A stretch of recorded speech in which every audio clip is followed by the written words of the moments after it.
the Cardinals today needed the help from the bullpen once again, but hey, they delivered. And yeah, every so often you have to turn to them. It just seems that the Cardinals, I mean, it's not bore out by the numbers, but there are times where you're going to have to probably go to this pen a little bit more if your starters aren't getting deep enough in games. And again, as you mentioned, it's not in the every top starter. Five, it's not every starter, but it's been Lance Lynn, as you mentioned. Over and over again. Yeah, so it's what you signed him to be, is a guy that prevents those types of situations. But it ended up not burning them today because guess what? They were playing the Pirates. That's why. Yeah. Helps to play the Pirates. It does. I mean, their lineup they've got a few guys that can hurt you, but largely they were pretty feeble in this series against St. Louis. And Sonny Gray, of course, game happened last night after our show. He was great. Maybe the most encouraging thing from this series, and I get it, it's the Pirates, so you don't want to make too much out of his performance. But he started the game last night walking Andrew McCutchen and allowing a double to Brian Reynolds.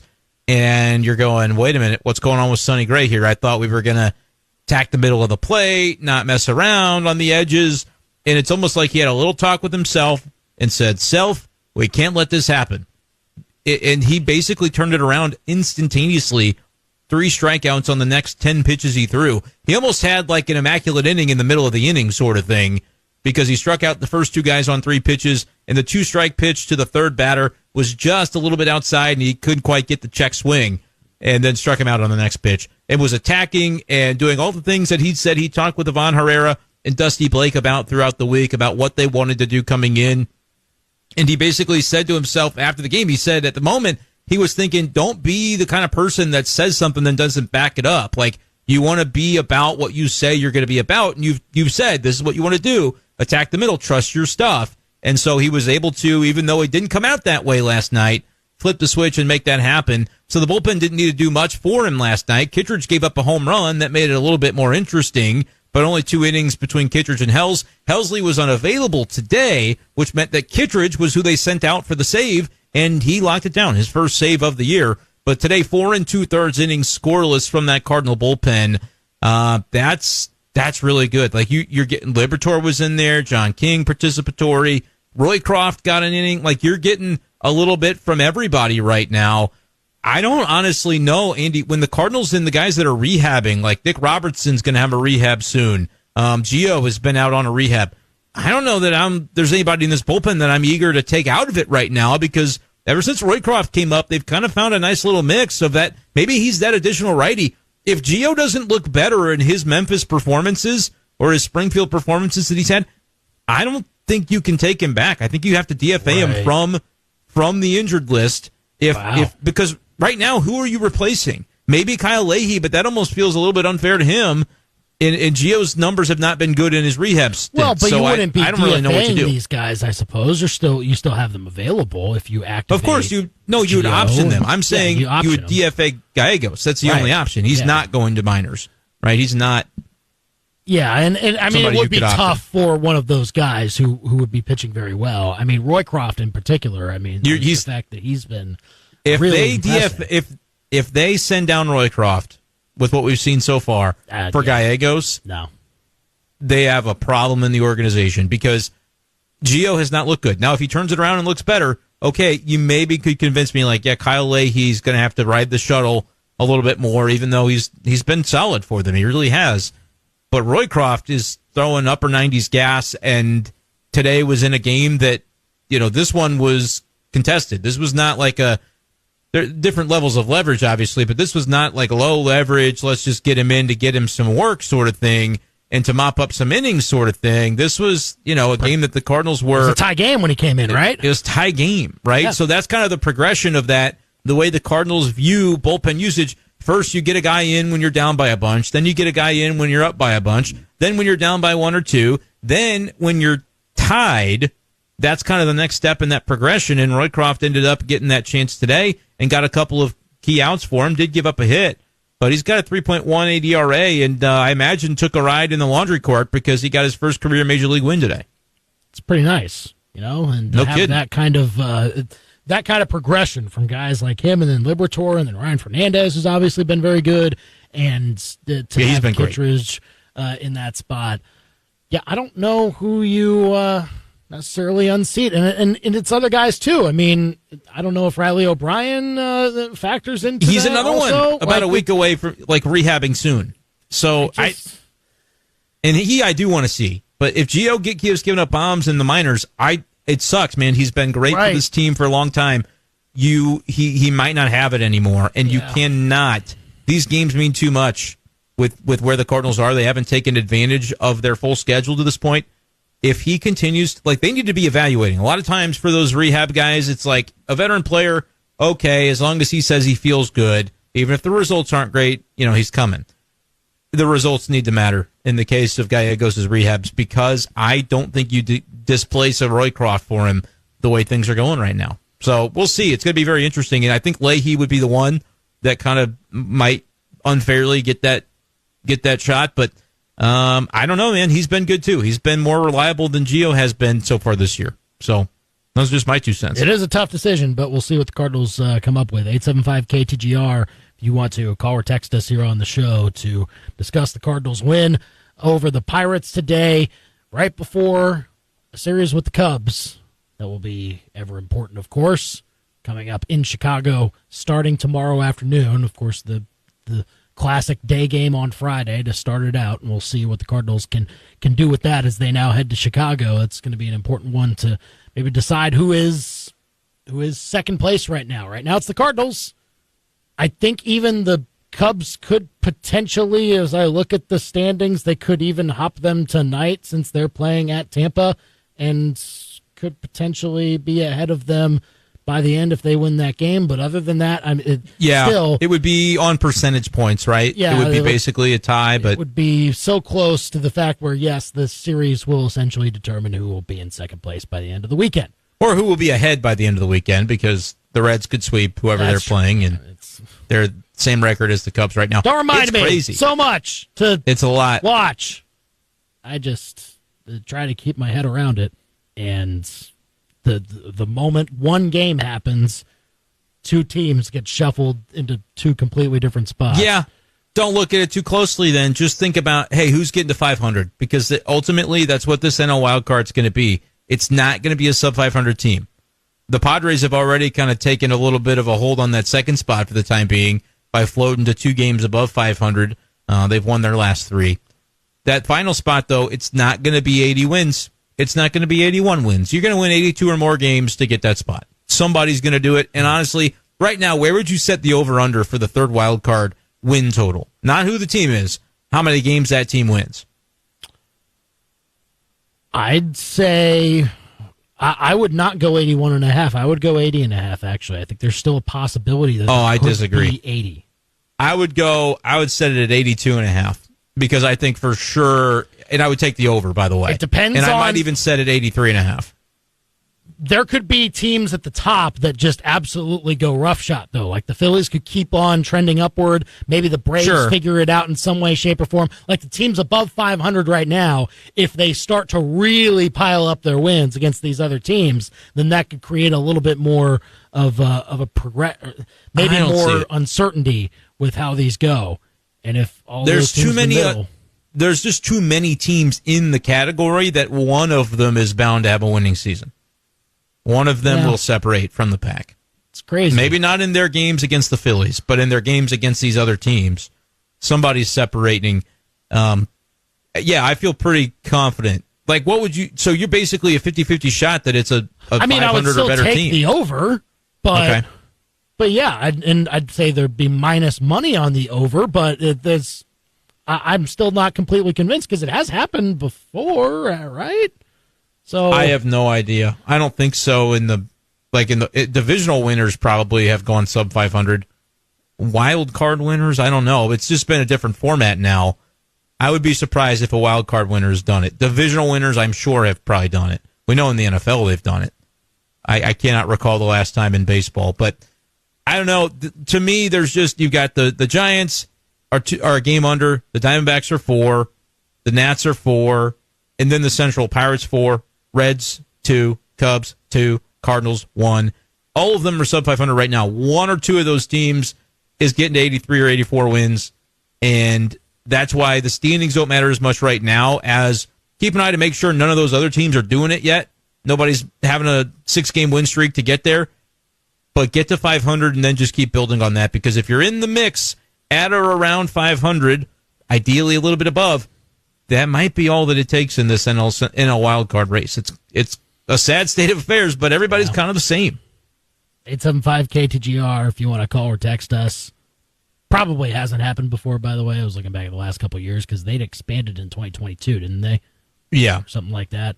It would have been the 2020 year where it actually happened, and that's not the one that counts. But, right. And I'm looking at the Padres of 2005 in the NL West may have been. I'm just trying to find it. I don't even know if that happened in a division. Padres in 2005? I'm reading a Bleacher Report article that seems like it's wrong. Like, I don't even understand. Well, by then, there was only one wild card team, and I know for a fact that wild card team was the Astros, and they were not under 500. But, well, that's what I'm saying. That's why I said from the start, a wild card team would almost never be able to be below 500 because there are going to be there's a division somewhere where that second place team's pretty damn good. Yeah, back then. So we'll see whether this is the time where a wild card team sneaks in like that, but. Either way, the Cardinals can shoot for above 500 and probably be in a pretty good spot for it. The Royals today, again, I just can't stress enough how much they needed a game like that to be a win. Like, because it was looking like they were going to have a no-hitter through 7 and then lose the game. It's just that that's such a backbreaker. That would have, for a sweep, no less, would have been brutal. Yeah, and to get it from Alec Marsh, of all people, and to have him perform the way that he did, just to have those, again, another clutch 9th inning hit where they weren't necessarily, it was looking a little bleak going into that 9th inning. They didn't get the leadoff guy on. I mean, they got a runner on base with 2 outs, and then Kyle Isbell sets it up with a single himself to put runners at first and third, and then that brought the top of the order to the plate, and it's just, you needed the at-bats to get to the right hitter. Eventually, even if Garcia had maybe just a single, it was going to be Bobby Witt right after him to try and bring in the winning run. He'd have won the game. It's not a defensive play, so he'd have been fine. Oh, wow. He plays fine defense. It's just that one that made producer Chris so very mad last week. Yeah, that's true. A 3-run error on one play. Yeah, that was it. Which today, Mason Winn made a play that... or made several plays, honestly, that were just incredible at shortstop. He's really good. Look, he's going to have some that he makes a lot of errors because he's taken extra chances. He would be the first to tell you that the throw the other night in the Skeens game to Pajes at home plate should have been a strike to Pajes and not a slider that bounced that the catcher wasn't able to handle. But the fact that Mason Winn made the diving stop to his left in the first place to make that even an option, he's as athletic as anybody in baseball at that position, and as good of an arm as anybody in baseball. So as he just gets a little bit more comfortable, I think he's going to start turning in those types of plays more and more and more. Over under for Gold Gloves in his career, what would you say? Oh, for Mason Winn? It's hard to win him, so I'm not just going to go crazy and say 7.5. But like, especially at shortstop. It's a tough position to win it at. Over under 1.5. I'm going to say he wins a couple. I'll say he wins 1. I don't think he wins 2. Okay. And look, I get it. He's going to get that recognition sometime in his career. And it's not going to be this year because the errors have piled up, but he's going to dial it in eventually. And kid's 22. Like, he's going to be elite defensively at the position for a long time. If he keeps being a 290, 300 hitter with a little pop, gets 760, 780 OPS, he's going to go down as a very valuable Cardinal and the type that you already should want to extend. Like, I would extend, well, obviously this is not a hot take now, but Mason Winn before a Jordan Walker when you think about the skill set, right? Like Mason Winn, even if he's not hitting, there are going to be things that he does to help you win baseball games. Yeah. Last year, that might not have been too popular of a take, and so obviously easier to say now, but if you think through, like, there could be holes in, if this guy's a hit tool and that's all he is, and there's holes in the hit tool, then there's the risk in extending a guy early like that. But Mason Winn, and again, that takes 2 to tango, so he'd have to want to do the opposite of bet on himself by agreeing to an early extension, and guys don't always want to do that. Understandably so. They're really good. Kind of irks me when fans go, oh, Cardinals, how come they're not extending? Guy might not want to sign. Some guys are happy to go year to year and then go into ARB and say, I'm getting I'm going to get my worth. I just have to be patient for it and prove what I'm worth. But that would be a guy that I wouldn't be afraid to make early offers to because I think he's just so well-rounded as a player. I think so. 875-KTGR, if you want to call or text us with your thoughts on the Cardinals winning against the Pirates, the Royals coming from behind against the Yankees today. And by the way, I did look at the 2005 Padres. The reason it was an article was because they went 82-80, so they weren't sub 500 as a division winner, but the Cardinals swept them in the NLDS, so they actually did, during the whole season, lose more than they won. Sure, yeah. So it's never happened, though, a sub 500 playoff team in baseball. Team. Too many games for that to be the case, which makes sense.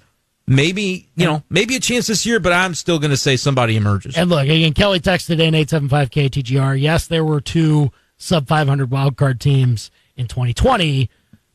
Doesn't count. Yeah, full season. Like we're talking the same as the Dodgers championship. It doesn't count. Yeah. And they expanded it, right? Wasn't that a 16 it was team 16 playoff? Teams, 8 per league. Yep. Yeah. So it was we're throwing that out. Different one. 875-KTGR to call or text us. I will say one more random note. Just by the way, just watching some of the highlights from the Royals game today. Did you see the throw that Drew Waters had from right field when the Yankees were, I believe, taking the lead against the Royals in this game? Buddy. Was it not good? I hadn't seen it. We're talking about a 2 or 3 hopper to home plate, something that was offline. Now, it was a great play by who was the catcher in this game? I don't think it was Salvi. It was Fermin, Freddie Fermin, who picked it up and threw to second base, and they tagged out Soto there to end the inning, but the run still counted.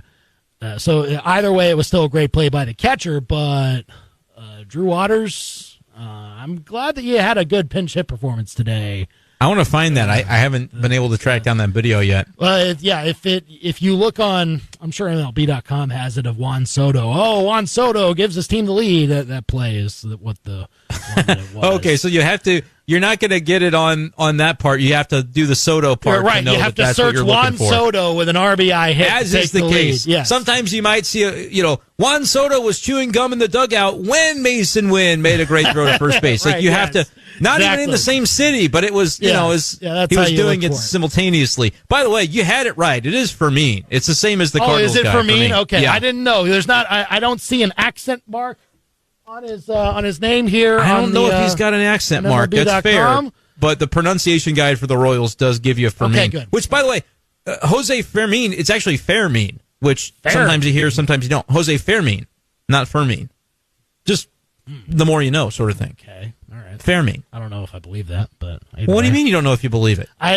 Is that maybe the Americanized pronunciation of his name? Just look it up on the pronunciation guide. Is that how right there. native speakers would say his name? I'm just not Fermin. sure.